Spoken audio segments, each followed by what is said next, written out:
شروع از دروازه غربی شهر دوشنبه تا شهر ترسونزاده در شفت شاهراه بین المللی دوشنبه ترسونزاده ده‌ها نقطه فروش محصولات کشاورزی به اختیار دهقانان و خواجگیداران گذاشته شده است تا آنها میوه و سبزوات و پولیزی‌های استحصال نموده خود را در این مکان‌ها پیشنهاد خریداران نمایند. چون این دستگیری‌های حکومت مملکت با کشاورزان امکان فراهم آورده است که محصول دسترنج خویش را به فروش برآورده از آن فایده صاف به دست آورند. تأسیس دادن گوشه‌های دهقان در شفت شاهراه دوشنبه ترسونزاده هم به منفعت خریداران و هم به منفعت دهقانان است، زیرا با چنین راه به فروش برآوردن محصولات کشاورزی نرخ آن را در بازار معتدل نگاه می‌دارد و ساکنان و مهمانان تنها از دست اول با نرخ دسترس محصولات به خود لازمه را خریداری می‌نمایند.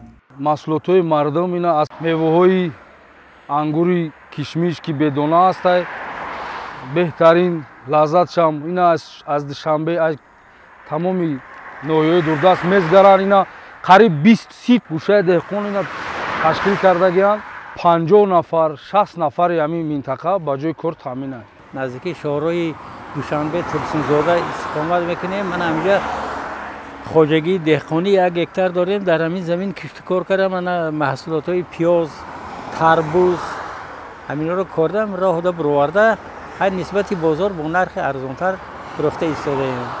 البته در این شاهراه مهمانان میبیان، مهمانای خارجی میبیان، از دیگر دولت ها از دیگر ناحیه ها میبیان.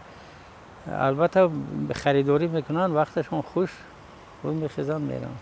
فراوانی محصولات کشاورزی در زمین‌های کارم شهادت از آن می‌دهد که در این منطقه زمین ثمرناک استفاده شده، رعایت قاعده‌های اگرتکنیکای پرورش رستنی‌ها و سری وقت تأمین نمودن آنها با غذادهی موافق طلبات به راه مانده می‌شوند. همروزه ساکنان و مهمانانی که توسط شاهراه دوشنبه ترسونزاده سفر می‌کنند، می‌توانند از این محصولات فراوان دسترنج دهقان که دارای طعم لذیذ و از جهت اکولوژی تازه است، خریداری نمایند. این امکانیت‌ها نتیجه آرامی و ثبات سرتاسری و استقلال کاملی مملکت به حساب می رود، زیرا محض آزادی و آبادی و شکوفایی روزافزون وطن شرایط فراهم آورده است که مرد دهقان با طبع و ذوق خود مهنت نموده محصول دسترنج خویش را آزادانه به فروش برآورد. ما در حدود جماعت دهات سبا با مسائل ساختمانی یک بازارچه نو تشکیل نمودیم که اویدی خواجگی دهقانی که محصولاتشان را در بازار نه در همین جا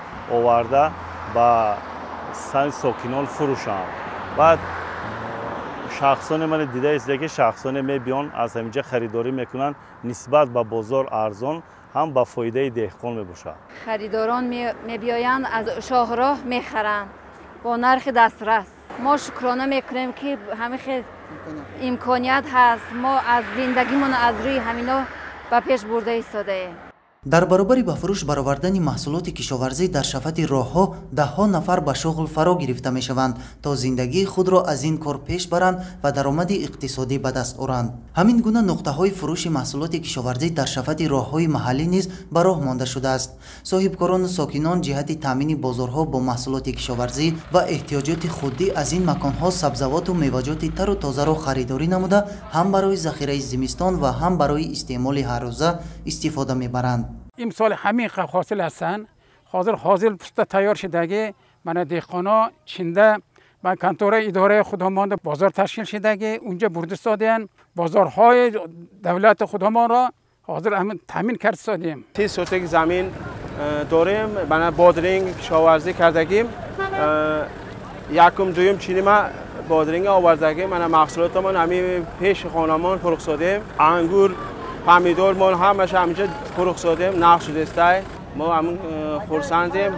چون این فراوانی مواد غذایی در صحرا، بازار و مرکزهای سودا و شفت راهها شهادت آن است که کشاورزان در پیروی از دستور و هدایت‌های راهبر دولت کار و فعالیت نموده محصولات نیاز اولیه را به مراتب افزون می‌نمایند. زحمت و مهنت شبانه روزی کشاورزان که با استفاده از امکانیت‌های فراهم نموده دولت و حکومت مملکت روی کار آمده است، امکان فراهم می‌آورد تا دولت ما به یکی از هدف‌های استراتژی خود تامین امنیت آذوقه‌واری مرحله به مرحله نائل گردد. محض چنین امکانیت‌ها است که همروزه ساکنان مملکت و سیاحان و مهمانان محصولات تر و تازه کشاورزی تاجیکستان را از شفت راه‌های اهمیت بین المللی، منطقوی و محلی داشته دسترس می‌کنند.